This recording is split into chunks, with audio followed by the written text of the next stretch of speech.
প্রিয় শ্রোতা ও দর্শক মণ্ডলী, দেবতরুদের ইউটিউব চ্যানেলে আপনাদের সকলকে স্বাগত। যুগের পরিবর্তনের সাথে সাথে জ্ঞান অর্জন ও শিক্ষাদান পদ্ধতির ক্রমবিকাশই হল শিক্ষার বিবর্তন। শিক্ষা ব্যবস্থার বিবর্তনের শুরুতে শিক্ষা ছিল শিক্ষক বা গুরুকেন্দ্রিক। তার প্রথম ধাপ ছিল চূড়ান্ত শাসনের যুগ। মনে করা হতো মেরে ধরে বেদম ঠ্যাঙানি দিয়ে শিশুর বদগুণগুলো অপসারিত করালেই প্রকৃত শিক্ষাদান সম্ভব, অর্থাৎ ফ্লেবোটমিজম, যা প্রকৃতপক্ষে হয়ে দাঁড়াতো spare the rod and spoil the child. পরবর্তী ধাপে ব্রাহ্মদের ও গুরুকুলের হাত ধরে এলো ইমপ্রেশনিজম। গুরু যখন এক দেবতা স্বরূপ, আদর্শ উপাস্য পুরুষ, যাকে দেখলেই শ্রদ্ধায় মাথা নত হয়ে যায়, যার মুখ নিঃসৃত বাণী অমান্য করার কথা স্বপ্নেও ভাবতে পারে না শিক্ষার্থীরা। জ্যাক রুসো ছিলেন এক জেনেভীয় দার্শনিক। তার ভাবধারায় পাশ্চাত্য ঢেউ যখন এসে পড়ল আমাদের দেশে, শুরু হলো ইম্যানসিপেশনিজম। বলা হলো এ যুগ শিশু মুক্তির যুগ। শিক্ষা তখন হয়ে উঠল শিশু কেন্দ্রিক। তারপর ধীরে ধীরে শিশুর হাত ধরে শিক্ষার কেন্দ্রে চলে এলেন শিশুর অভিভাবকরা। চাইল্ড সেন্ট্রিক এডুকেশন হয়ে উঠল প্যারেন্ট সেন্ট্রিক। তারা তাদের মতো করে চালাতে লাগলেন শিশু নামক ঘোড়াকে। ভালো চানা আর ভালো চাবুক, একদিকে নানা স্বাস্থ্যবর্ধক খাদ্য ও পানীয়, অন্যদিকে ভালো ভালো নামজাদা প্রাইভেট টিউটারদের সাহায্য। ঘোড়া ছুটবে না কেন? নিউক্লিয়ার ফ্যামিলির যুগে বাবা ও মা এবং একটি বা দুটি শিশু, সব স্বপ্ন তো তাকে ঘিরেই। অতএব ছোটাও তাকে। সকালে সাঁতার, তারপরে কোচিং, স্কুলে যেতে হয় তাই যাওয়া, বিকালে ড্রয়িং, নাচ, গান বা ক্যারাটে, সন্ধ্যায় টিউটোরিয়াল, রাত জেগে হোম টাস্ক। আজকে শিশুরা সবাই অলরাউন্ডার। ঘোড়া তো ছুটছে, পড়ছে আরও চাবুক। কিন্তু কিছু ঘোড়া তো মুখ থুবড়েও পড়তে পারে। শুধু চাবুক চালালেই হবে না, ঘোড়াটিকে সার্বিক পরিচর্যাও করতে হবে। তার ক্ষমতা সম্বন্ধে ওয়াকিবহাল হতে হবে। শুধু চানা আর চাবুকেই সব ঘোড়া রেসের ঘোড়া হয়ে ওঠে না। প্রত্যেক শিশুর ক্ষমতা যেমন এক নয়, তাই প্রত্যেকের ক্ষমতা অনুযায়ী তাদের মতো করেই তাদের বেড়ে উঠতে দিতে হবে। দেখতে হবে শিশুটির যেন সর্বাঙ্গীন বিকাশ হয়। এইসব গুরুত্বপূর্ণ কিছু বিষয় নিয়ে আজ আমরা আলোচনা করব শ্রী জয়দেব মিত্রর সঙ্গে, যিনি বহু বছরের অভিজ্ঞতা সম্পন্ন একজন বিশেষজ্ঞ গৃহশিক্ষক। শ্রী মিত্র, এই বিষয়ে আপনি যদি আপনার অভিজ্ঞতা আমাদের শেয়ার করেন। নমস্কার বন্ধুরা, আমার অনেক অনেক ভালোবাসা আমার সকল ছাত্রছাত্রীকে। গত 3 দশকেরও বেশি সময় ধরে আপনি শিক্ষা ব্যবস্থা ও ছাত্রছাত্রীদের সঙ্গে ওতপ্রোতভাবে জড়িত। আপনি দেখেছেন শিক্ষার বিবর্তন, দেখেছেন ছাত্রছাত্রীদের পাল্টে যাওয়া মানসিকতা, তাদের স্বভাব চরিত্র। আপনার কাছে যারা একসময় পড়তো, তারাই এখন বাবা মা হয়ে তাদের সন্তানদের আপনার কাছে পড়াতে পাঠাচ্ছে। আপনি আমাদের বলুন যে শিক্ষার বিবর্তনে একজন শিক্ষকের কি ভূমিকা হওয়া উচিত? খুব প্রাসঙ্গিক প্রশ্ন। জানি আমরা সবকিছুই পরিবর্তন হচ্ছে, শিক্ষকদের ভূমিকাও আমাদের সমাজের পরিবর্তন হচ্ছে, গার্জেনরাও চেঞ্জ হচ্ছে, সবকিছু চেঞ্জ হচ্ছে। চেঞ্জের মধ্যে তো আমাদেরকেও আপডেট করতে হয় নিজেদেরকে। সবচেয়ে বড় কথা কি, মানসিকতার পরিবর্তন। এখন ছেলে মেয়েদের না মানসিকতার পরিবর্তন হয়েছে, গার্জেনদেরও হয়েছে এবং শিক্ষক শিক্ষিকাদেরও হয়েছে। এখন ব্যাপার হচ্ছে কি, যে ছেলে মেয়েরা যখন পড়া শুরু করে, আমি একদম শিশুদের কথা কিন্তু বলছি না, আমি এই 8, 9, 10 এরকম, যেটাকে আমরা মিড স্কুল বলি বা সেকেন্ডারি, এই জায়গা থেকে বলছি। তারা কিন্তু একটা কিছু চিন্তা ভাবনা নিয়ে আসে। চিন্তা ভাবনা নিয়ে আসে বলতে তাদের মধ্যে একটা অ্যাম্বিশন থাকে, পরিষ্কার পরিচ্ছন্ন একটা থাকে, যে আগে যেরকম আমরা চিন্তা জানতাম কি, যে ডাক্তার, ইঞ্জিনিয়ার, শিক্ষক, শিক্ষিকা, এরকম একটা কিছু চিন্তা ভাবনা নিয়েই বড় হতাম আমরা। কিন্তু এখন দেখতে পাচ্ছি যে এই গ্লোবালাইজেশনের যুগে যেটা দেখতে পাচ্ছি, যে সেটা হচ্ছে যে ছেলে মেয়েদের মধ্যে একটা ভাবনা রয়েছে যে আমি একজন ফিল্ম ডিরেক্টর হব, বা আমি একজন স্পোর্টসম্যান হব।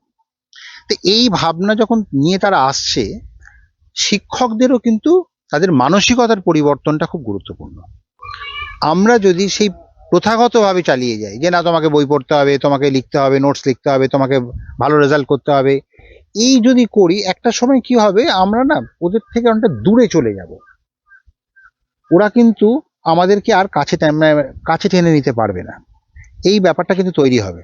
সেক্ষেত্রে শিক্ষকদেরকেও, আমরা যারা শিক্ষক আমাদেরকে কিন্তু নিজেদেরকে কিন্তু পরিবর্তন করতে হবে, যুগের সাথে সাথে তাল মিলিয়ে চলতে হবে।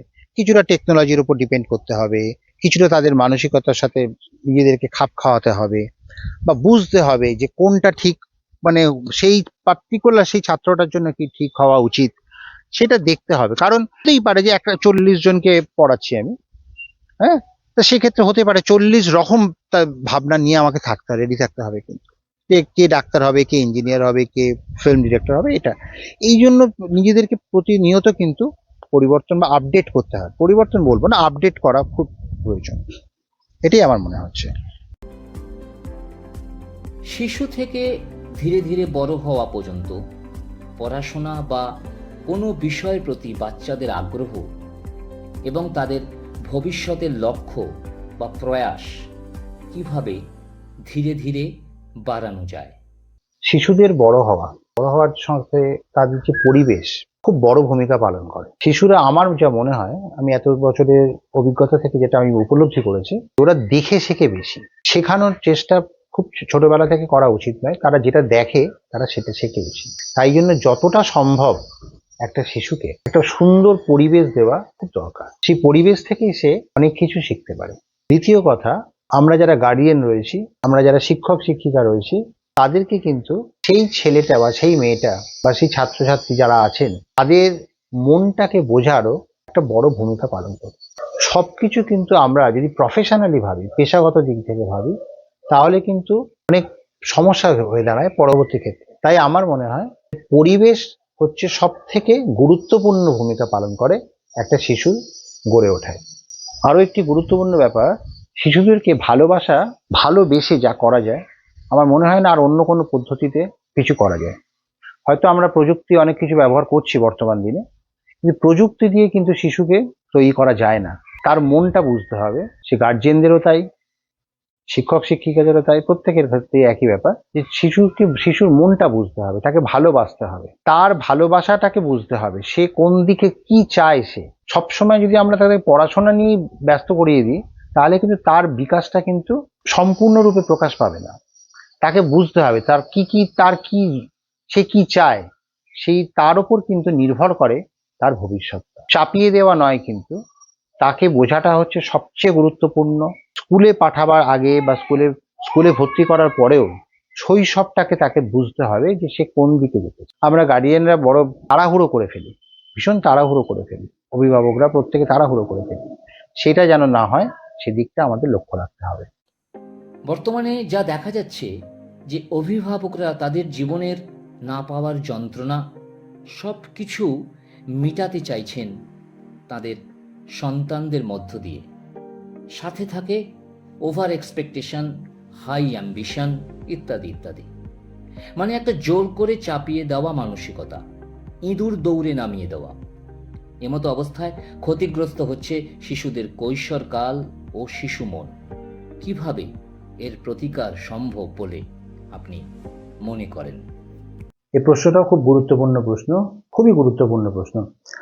এটা আমাদের এখন একটা, সকলেই মনে করি যে ছেলে মেয়েদেরকে বোধহয় বাবা মারা কম্পিটিশনের মধ্যে ফেলে দিচ্ছে বা আনছে না। আমি সম্পূর্ণরূপে গার্জেনদেরও কিন্তু দোষ দেব না, অভিভাবকদেরকেও আমি দোষ দেব না। তার কারণ পরিবেশটা কিন্তু সম্পূর্ণরূপে পরিবেশ পাল্টে গেছে। বাবা মারাও চায় যে ছেলে মেয়েরা প্রতিষ্ঠা পাক এবং প্রতিষ্ঠার সাথে সাথে তারা জীবনে কিছু করুক, যেটা হয়তো তারা পায়নি, এটা চায়, এটা চাওয়াটার মধ্যে আমি কিছু দেখতে পাই না, আমি কিছু ভুল খুঁজে পাই না। এখন প্রশ্ন হচ্ছে যে কোন ছেলেটা বা তার সেই যে ছাত্র বা ছাত্রী যাই হোক, সে কতটা পারবে বা কোনটা সে পারবে না, এই জিনিসটা কিন্তু বোঝা বা রিয়েলাইজ করা খুব শক্ত, গার্জেনদের পক্ষেও শক্ত, শিক্ষক শিক্ষিকাদের পক্ষেও শক্ত। আমার মনে হয় একটা ছাত্রকে, তাকে কিছুটা অন্তত এরকম ভাবে মাপ করে বলা যায় না, তবুও আমি বলতে চেষ্টা করছি, ক্লাস 8 পর্যন্ত তাকে একটু মুক্তভাবে থাকতে দিতে হয়। মুক্তভাবে থাকতে দিতে হয়, সে যদি গান করতে চায় গান করুক, সে যদি ফুটবল খেলতে চায় খেলতে পারে, সে যদি চেস খেলতে চায় খেলতে পারে। আমি পড়াশোনার বাইরে বলছি, যদি তার কোনো ইন্টারেস্ট থাকে, তাকে যদি সে বাবা মার পক্ষে সম্ভব হয়, সেই তার ইন্টারেস্টটাকে পার্সু করা উচিত, এটা আমার মনে হয় করতে পারে, এর মধ্যে কিছু নেই। কিন্তু যে ছেলেটা ফুটবল খেলছে তাকে সুইমিং এ দিতে হবে, অ্যাট দ্য সেম টাইম তাকে ড্রয়িং এ দিতে হবে, স্কুল তো আছেই, বা তাকে গানও রবীন্দ্রসঙ্গীতও গাইতে হবে, এটা যেন কোথাও একটা মনে হচ্ছে যে এটা মানে টেক্কা দেওয়ার ব্যাপার এসে যাচ্ছে।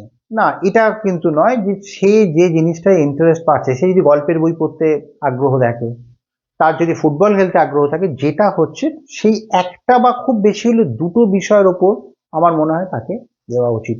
সব কিছুতে এখন দেখা যাচ্ছে যে ছেলেটা সকাল 7টার সময় হয়তো ছবি আঁকছে, কথার কথা বলছি, সে স্কুল থেকে এসে আবার ক্যারাটে লড়ছে, আবার পরের দিন সকালবেলা সে হয়তো সুইমিং এ যাচ্ছে, আবার সে রবীন্দ্রসঙ্গীতও শিখছে। না, এটা একটু মনে হয় যেন কিরম কিরম লাগে, এটা রোবোটিক একটা ব্যাপার এসে যাচ্ছে। রোবট নয় আমরা, কিন্তু ছেলেমেয়েরা বা শিক্ষক শিক্ষক কেউ আমরা রোবট নই, আমরা কিন্তু মানুষ। এবং আমাদের সবচেয়ে বড় জিনিস যেটা আমাদের দুর্বলতা হচ্ছে আমাদের ইমোশনটা কিন্তু আমাদের দুর্বলতা। এই ইমোশনটাকে কিন্তু আমাদেরকে গুরুত্ব দিতেই হচ্ছে, কিছু উপায় নেই, আমরা চাইলেও দিতে হচ্ছে, না চাইলেও আমাদের ইমোশনকে গুরুত্ব দিতে হচ্ছে। এখন ছেলে মেয়েদেরকে যদি আমরা শিক্ষক শিক্ষিকারা বা অভিভাবকরা যদি জোর করি যে তোমাকে ফুটবল খেলতেই হবে, অ্যাট দ্য সেম টাইম তোমাকে সুইমার হতে হবে, অ্যাট দ্য সেম টাইম তোমাকে গান গাইতে হবে, যদি এরকম ভাবে যদি প্রতিনিয়ত চাপ দিই, ফল কিন্তু শূন্য। সে কিন্তু কিছুই করে উঠতে পারবে না, না তার লেখাপড়া করতে পারবে, না সে গান গাইতে পারবে, না সে সুইমার হতে পারবে। এটা একটা ব্যাপার আছে। এবং দ্বিতীয় আর একটা পয়েন্ট না বললেই নয়, এটা অর্থনৈতিক ব্যাপার আছে, যে আমরা কিন্তু বাবা মারা সবসময় একটা ভয় পাই যে ছেলেমেয়েরা পর্যাপ্ত পরিমাণ অর্থ উপার্জন করতে পারবে কি পারবে না, এটা একটা আমাদের মাথায় চলে। আমরা যারা মধ্যবিত্ত পরিবার থেকে আসছি, তাদের মাথায় এটা ঘোরে, সবসময় ঘোরে। হ্যাঁ, পয়সা ইনকাম করা বা রোজগার করার একটা বিরাট ব্যাপার থাকে, আমিও মানছি সেটা। কিন্তু এই ছেলেটা বা সেই মেয়েটাকে ছোটবেলায়, সে যখন স্কুলে যাচ্ছে, সে যখন কলেজে যাচ্ছে, সে যখন মাঠে খেলতে যাচ্ছে, সে যখন গান গাইতে যাচ্ছে, তাকে কিছুটা দিন, যদি সম্ভব হয় তাকে কিছুটা জায়গা দিন, তাকে কিছুটা স্পেস দিন, যে সে যেন নিজের মতন করে হতে চায়। হয়তো সে পারফেক্ট হবে না, হয়তো সে সুন্দর গান গাইতে নাও পারে, সে হয়তো খুব ভালো বড় ফুটবলার নাও হতে পারে, তার মনটাকে একটু দেখার চেষ্টা করুন, তার ফল কিন্তু পরে আসবে। অনেকটা এই গাছের মতন, যে আপনি জমিটাকে যদি যত্ন করেন, গাছ কিন্তু ঠিক হবেই হবে। জমি যদি খারাপ হয়ে যায় তাহলে কিন্তু মুশকিল, সেই জমিটাকে যদি আপনি গুরুত্ব দেন, গাছ কিন্তু হবেই ভালো। আমার তাই মনে হয় যে তাকে একটু তার ভালো লাগা, তার ভালোবাসাগুলোকে একটু আমাদের সকলকে, শুধু গার্জেন নয়, আমরা যারা প্রতিবেশী আছি, বা আমরা যারা তাদের রিলেটিভ হই বা বড় গার্ডিয়ান হই, তাদেরও কিন্তু এগিয়ে আসতে হবে, তাদেরকে একটা সুস্থ পরিবেশ, তাকে তার ভালো লাগাগুলোকে একটু সাপোর্ট করা, এটা আমার মনে হয়। অতিমারির সময় পড়াশোনা চালানোর জন্য যেভাবে অধিকাংশ ছেলে মেয়ে মোবাইল আসক্ত হয়ে পড়েছে, এর থেকে প্রতিকারের কি কোনো উপায় আছে? অবশ্য আমি এটা বলছি না যে মোবাইল সবসময় খারাপ, মোবাইলের অনেক ভালো দিকও আছে। আপনি বলুন যে ছেলে মেয়েদের পড়াশোনায় মোবাইলের ভূমিকা কতটা? এই প্রশ্নটা সকলের মনেই ঘুরে বেড়াচ্ছে, যে মোবাইল বা ট্যাব, কম্পিউটার, ল্যাপটপ আজকের দিনে ছাত্রদের কাছে খুব গুরুত্ব, ভীষণ গুরুত্ব। বিশেষ করে কোভিডের সময় থেকে এই গুরুত্ব ছাত্রদের কাছে, ছাত্রদের নিয়ে বেশি, এই গুরুত্ব কিন্তু ভীষণভাবে আজকে দিনে দেখতে গেলে বিভিন্ন যে বোর্ডগুলো রয়েছে আমাদের, আইসিএসসি বোর্ড, সিবিএসসি বা স্টেট বোর্ড যেগুলো রয়েছে, সেখানে কিন্তু বেশিরভাগ কোয়েশ্চেন অ্যান্সার থেকে শুরু করে বা বিভিন্ন রকম জিনিসপত্র যেগুলো পড়াশোনার লাগে, সেগুলো কিন্তু আমরা নেটে খুব সহজে ভীষণ সহজে কিন্তু সেটা পাওয়া যায়, অ্যাক্সেস করা যায়। এবং ছাত্রছাত্রীরাও খুব মজা সহকারে, খুব আনন্দ সহকারে সেটা কিন্তু তারা অ্যাক্সেস করে এবং তারা ভালোভাবে করে। তাই জন্য আমার মনে হয় ভীষণভাবে রয়েছে।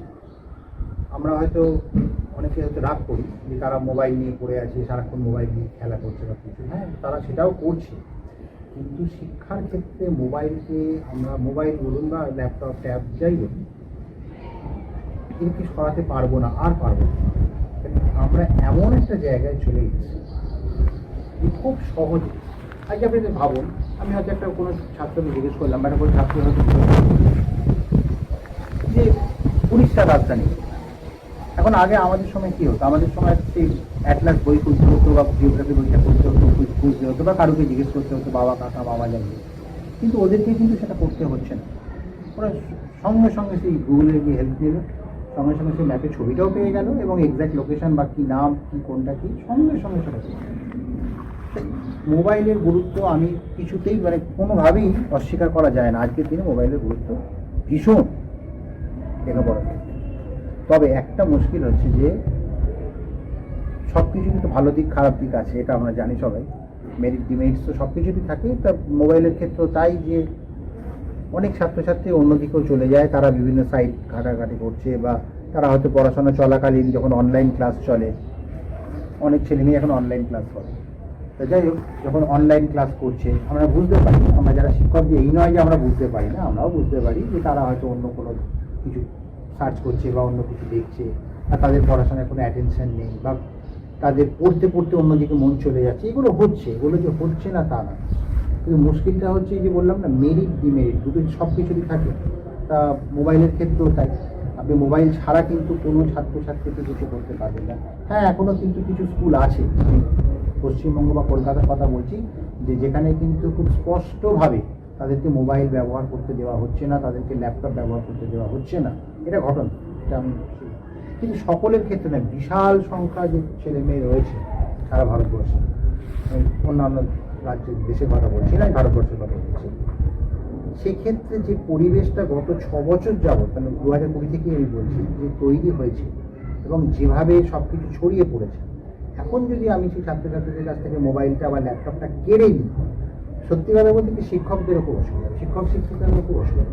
তাদের পক্ষেও সেই আগে সেই পুরনো জামানার মতো সেই প্রশ্নপত্র তৈরি করো, উত্তর তৈরি করো, তাকে লেখাও, এটা এখন আমাদের কাছে সম্ভব নয়। আমরাও কিন্তু ওই পিডিএফের সাহায্যে বা স্ক্রিনশট নিয়ে সেটাকে যাই হোক করে তাদের কাছে পাঠানো, হোয়াটসঅ্যাপ করে পাঠিয়ে দিচ্ছি, তারা আবার অ্যান্সার করছে।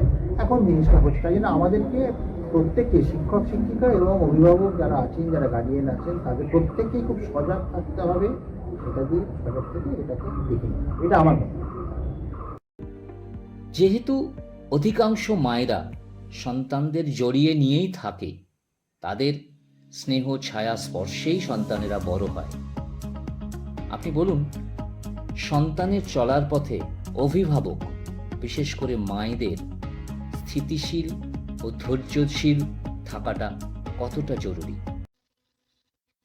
প্রশ্নটা খুব গুরুত্বপূর্ণ প্রশ্ন এবং খুব প্রাসঙ্গিক আজকের দিনে। সন্তানরা যেহেতু মায়ের কাছে সব থেকে খুব কাছে থাকে, মায়েদের প্রভাব তো সন্তানদের উপর পড়েই, এটা মেনে নিতেই হবে আমাদের সকলকে। তবে আর একটা ব্যাপার একটু বলে নেওয়া দরকার, যে যেহেতু বর্তমান দিনে বেশিরভাগ মায়েরাই, বিশেষ করে শহরে এবং গ্রামেগঞ্জেও আজকে মায়েরা তো সবসময় থাকতে পারে না, কারণ মায়েরাও এখন অফিস আদালত কাজকর্ম নিয়ে ব্যস্ত থাকে। তাই জন্য ছেলেমেয়েরা অনেকটা একটা গ্যাপ তৈরি হয় বাবা এবং মায়ের সাথে। সেক্ষেত্রে দাঁড়িয়ে আমি বলবো যে মায়েদের কিছুটা সময় ছেলে মেয়েদের প্রতি একটু আলাদা করে দেওয়ার দরকার আছে, বিশেষ করে শিশু বয়সে। কেন শিশু বয়সে আমার যেটুকু উপলব্ধি করেছি আমি, যে শিশু বয়সে মায়েদের প্রভাব কিন্তু সন্তানদের উপর অনেক বেশি পড়ে, যেটা বাবা বা পিতার পক্ষে সম্ভব নয়। মা একটা যতটা করতে পারে বাবার পক্ষে সেটা করা সম্ভব নয়, বিশেষ করে শিশু বয়সের ক্ষেত্রে বলছি। মায়ের কিন্তু কথাবার্তা থেকে শুরু করে তার চলাফেরা, তার দৈনন্দিন কাজকর্ম, সমস্ত কিছুই কিন্তু একটা শিশু মনে ছাপ ফেলে। এবং মাকে তারা যেভাবে দেখে তার কাজকর্ম, তার অফিস যাওয়া, যদি যারা যায়, অফিস অফিস যাতায়াত করে বা অন্যান্য কাজে যারা যেভাবে জড়িয়ে রয়েছে, সেটা কিন্তু ছেলেমেয়েরা ছোটবেলা থেকে তাদেরকে কিন্তু অনুকরণ করে। এবং এটা আমরা দেখেছি, আমাদের ছোটবেলাও আমরাও করতাম, যে আমরা স্কুল থেকে এসে কিন্তু খেলা করতাম, যে নিজেরা শিক্ষক সাজতাম এবং কিছু বন্ধুদেরকে বা যারা থাকতো তাদেরকে ছাত্র সাজিয়ে আমরা এটা খেলতাম। তার মানে এটা খুব পরিষ্কার যে ওই যে স্কুলে যেতাম, আমাদের তো প্রথম স্কুলেই যাই আমরা ছোটবেলার পরে, তা সেই প্রভাবটা কিন্তু আমাদের ওপর কাজ করে। সেই স্কুলের প্রভাব, সেই শিক্ষকরা বা শিক্ষিকারা কিভাবে পড়াচ্ছে, তাদের ব্যাগ নেওয়া, তাদের কথা বলা, তারা কিভাবে ব্ল্যাকবোর্ডের ওপর লিখছে, এগুলো ঠিক তেমনি মা কি করে, মা কিভাবে কথা বলছে, মা কখন টিভি দেখছে, মা কারোর সাথে ফোনে কিভাবে কথা বলছে, সবকিছুই কিন্তু সন্তানরা কিন্তু সেটাকে অনুকরণ করে বা নকল করে, এবং যার প্রভাব কিন্তু সারা জীবন থাকে। এরকম নয় যে শুধু শৈশবেই সেটা সীমাবদ্ধ থাকে, এটা কিন্তু সারা জীবন থাকে, সেটা ছেলে হোক বা মেয়ে হোক। আমাদের জীবনযাত্রার মান উন্নত হওয়ার সঙ্গে সঙ্গে দৈনিক জীবনে এসেছে গতি, বাড়ছে যান্ত্রিকতা। বিশ্বায়নের যুগে আমাদের নিজস্ব বলে কিছুই নেই, যা আছে শুধু সর্বজনীন। প্রতিযোগিতার বাজারে টিকে থাকতে গেলে আরো বেশি করে নিখুঁত হতে হবে, এটা যেন এক অলিখিত সত্য। এই সাঁড়াশি চাপে শিশুরা হারিয়ে ফেলছে তাদের শৈশব, তাদের জীবন ও যাপন, শিকার হচ্ছে কঠিন চাপের।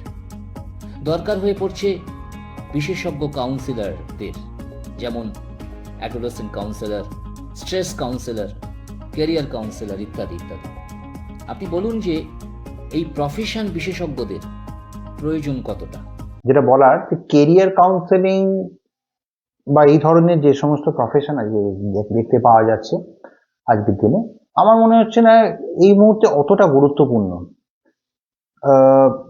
শৈশব থেকে যদি কোনো একটা বাচ্চাকে বা ছাত্রকে যাই বলি, অভিভাবকরা এবং শিক্ষক শিক্ষিকারা যদি একটু ভালোভাবে তাদেরকে দেখা যায়, আমার মনে হচ্ছে না যে তাদেরকে কোনো রকম কাউন্সেলিং এর দরকার পড়বে।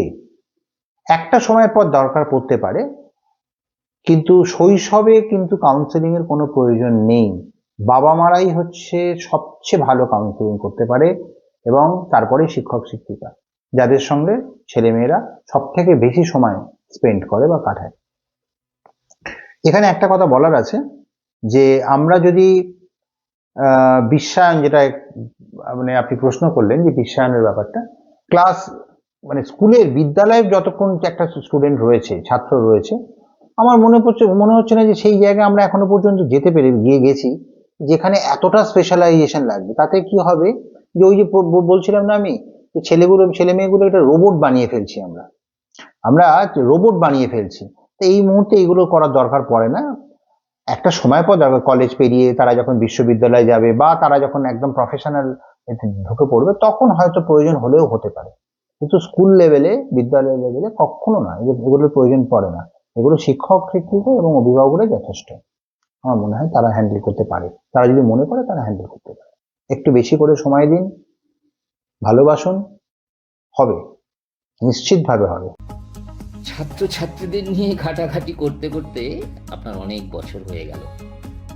এদের নিয়ে যদি কিছু ধরুন মজাদার কিছু অভিজ্ঞতা আপনার থাকে, সেগুলো যদি বলেন।